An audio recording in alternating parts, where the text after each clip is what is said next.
It has been an incredible year for South Africa's only MotoGP rider, Brad Binder. The 25-year-old claimed the Red Bull KTM factory team's first Premier Class victory at the Czech Grand Prix and, in the process, became the first South African to do so in 3 decades. CGTN Sias Plessis caught up with the talented and fearless rider. It's been a hell of a year, hasn't it? I mean, COVID, winning your first MotoGP race, making history, crashing out. How's it been for you? It's funny to think that we're already at the end, eh? And I hope we start fresh next year, a lot more normal, but it's been cool. Jeez, I mean, we went from not knowing if we're going to race this season to winning my 3rd Grand Prix to falling off in my last one, but anyway, I mean, I had a super cool year. A lot of ups and downs, but I learned a lot, I had a lot of fun, and let's give it a try again next year. How have you evolved as a rider? Times have changed, eh? Since 2016, it's been a roller coaster, but it's been really awesome.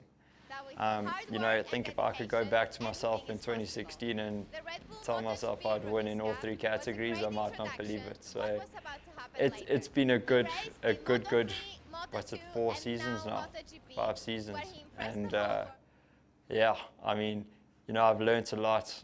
I think I've had a lot of challenges along the way for sure. At the same time, we've had a lot of victories, and yeah, I mean, I'd like to be saying that I won the Moto2 World Championship, but we just missed out on that one. And yeah, won a race in MotoGP now, and we just got to keep working until we can one day hopefully get a world title. What are the takeaways from this season? I mean, as you well said, the highs and lows, but what have you learned personally? Because last year, this time we spoke to you, you were trying to tame a beast, and it looks like you've almost tamed that beast now. Well, this time last year, I was like thinking, geez, you know, I got my work cut out for me. This is going to be a massive challenge. So then making huge steps in the tests, cracking the top 10 in our last official test, and then, yeah, the first official day of practice, I finished up in 3rd place. So, yeah, it was crazy, just the progress, the steps we've made. And I learned a lot about my bike, my team, myself more than anything. Just, you know, I've always feel like I have this fire that I want to win, and I want it right now, you know, and I'll do anything to do it. It's burnt me a lot this year, to say the least. But anyway, I think if I didn't have that fire and that real passion to want to try and win races, I don't think I would have got it right this year at all. Well, who do you ride for, Brad? I mean, if I can put it that way, to just throw you a bit of a curveball here. Who do you ride for? Because there's obviously the burning desire to do well in the Premier Class MotoGP, but are you riding for your family? Are you riding for yourself? I mean, because it's a pretty rock star job. No, I mean, I do it for myself, 110%. I find that nothing's changed since I was racing here on 50s. It's you on track, doing what you love. I honestly have my dream job. That's, I'm super lucky.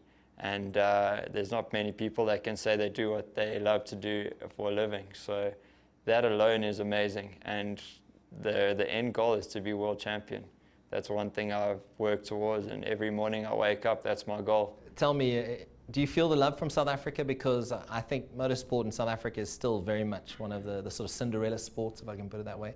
Are you feeling the love? You know, I mean, Brno was, I mean, obviously the icing on the cake. Are you feeling the love from South Africa?